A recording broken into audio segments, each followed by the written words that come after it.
Take the first step towards online privacy. Get NordVPN. And now I want to talk to you about why I want people to vote for me.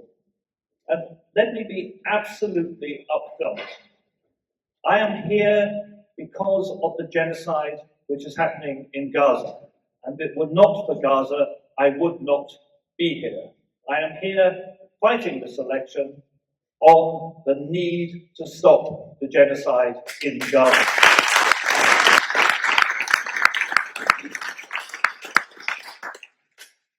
Now, the Workers' Party of Britain have a wonderful manifesto.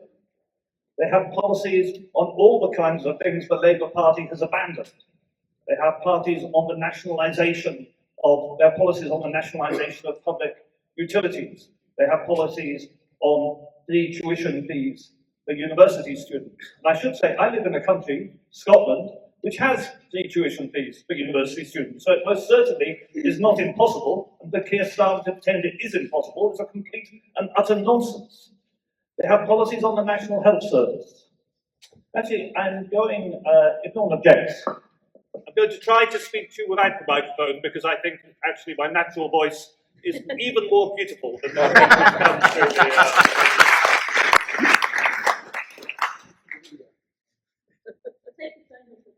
But every election, you get lots of candidates. My entire lifetime, you get candidates from the political parties will stand up and tell you that they're going to make the health service better, that they're going to make education better, that they're going to fix the potholes. And certainly, ever since I was a student, for every election that's happened since Thatcher came to power, and since Blair adopted Thatcherism as the Labour Party's policy, every election's been followed, whatever the politician has said, by the health service getting worse, by education getting worse, and by the potholes getting worse. And frankly, whichever of the main parties anyone votes for, that is what's going to happen. So you don't need me to talk about that. I'm going to talk to you about Gaza and the genocide in Gaza. And it is a genocide. It's a genocide we have all witnessed. It's a genocide we are seeing in real time on our laptops, iPads, and mobile phones. It's a genocide which is emotionally devastating.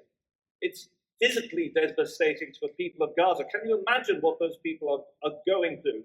But to us, it's emotionally devastating. And I'll tell you bluntly, I've reached the stage where sometimes I can't look at my own children because it makes me cry thinking of the children I have seen killed in Gaza.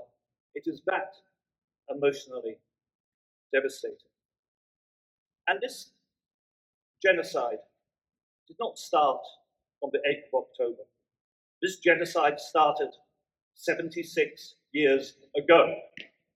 And we are only going now through a hotter phase because the slow genocide of the Palestinian people has been in progress and has been the plan ever since the formation of the State of Israel.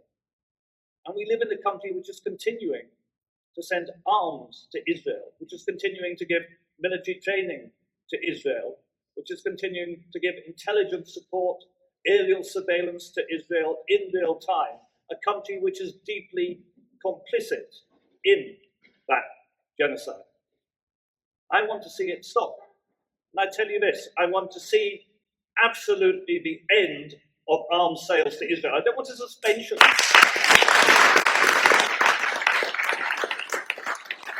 I want to see never again any arms sales to Israel. But let me say this to you as well. I don't just want to see an end to arms sales to Israel. I want to see an end to the terrorist state of Israel, an end to the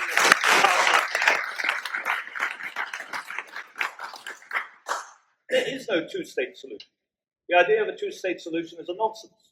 There's not enough left of Palestine, with the depredations on the West Bank, which is broken up into tiny pockets, which get smaller literally every single day. And in the last few weeks, 3,500 more Palestinian homes have been designated for removal and replacement by Israeli settlement. There is no possibility of a viable state consisting of the remnants of Palestine in the West Bank and what is left of devastated Gaza. What we need to see is a single unitary state of Palestine in which everybody is equal, be they Jewish, be they Palestinian, be they Christian, whoever they are, of any religion or race, living in a modern, genuinely democratic state with no apartheid. We want an end to apartheid and an end to colonialism in the Middle East. And we are the only party that will say that. We are the only party that will say that. The Labour Party can't even condemn the genocide. They can't even condemn any single Israeli war crime. They can't even leave the Labour friends of Israel. They can't even stop taking money from the Zionist lobby, even as the genocide continues. The attitude of the Labour Party has been utterly disgusting. And in the main parties in this country, you have no choice between main parties other than parties who are complicit in genocide. Not only are their economic policies so close you can't put a cigarette paper between them, not only are their immigration policies so close you can't put a cigarette policy between them, they are equally complicit in their support of genocide and their support of the state of Israel.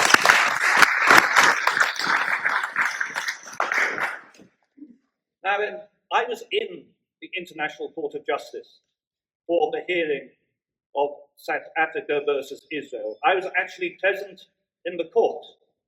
And more than that, I was part of the movement, part of the intellectual formation of the policy that led South Africa to go to the court. I wrote articles on how to activate the Genocide Convention back in October and November of last year.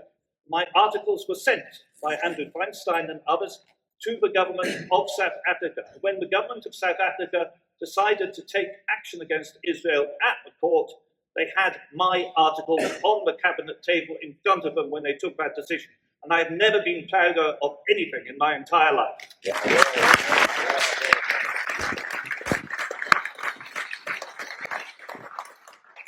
I've spoken to the United Nations in Geneva about the genocide in Palestine. And if I can do that as an ordinary man, as somebody who used to be an ambassador but has no current formal position, how much more can I achieve if you give me a platform in the House of Parliament? That's why I'm asking you. Exactly.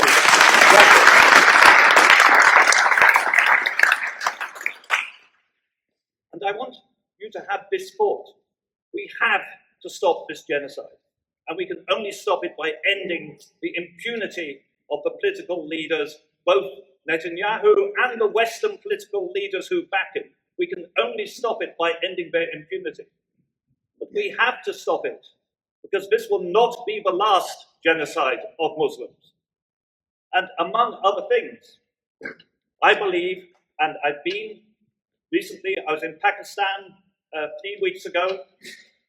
I've been to Gujarat, I've been to Bhuj and seen the markets where the massacre happened. I've been to Mandi and seen destroyed mosques. I've been to Mumbai, I've been to Delhi.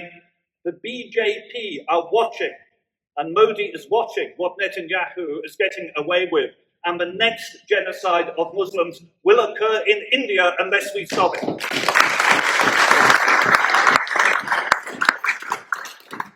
That is why this is not a normal election. It's very unusual in a general election to ask people to vote on the basis of foreign policy.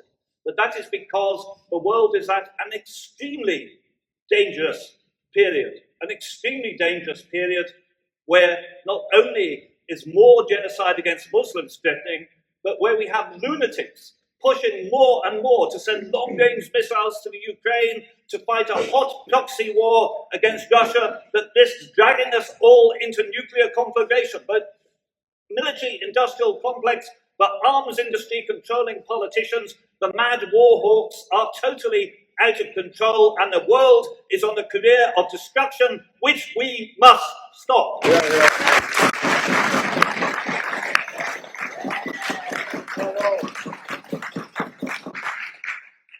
That is why I'm here.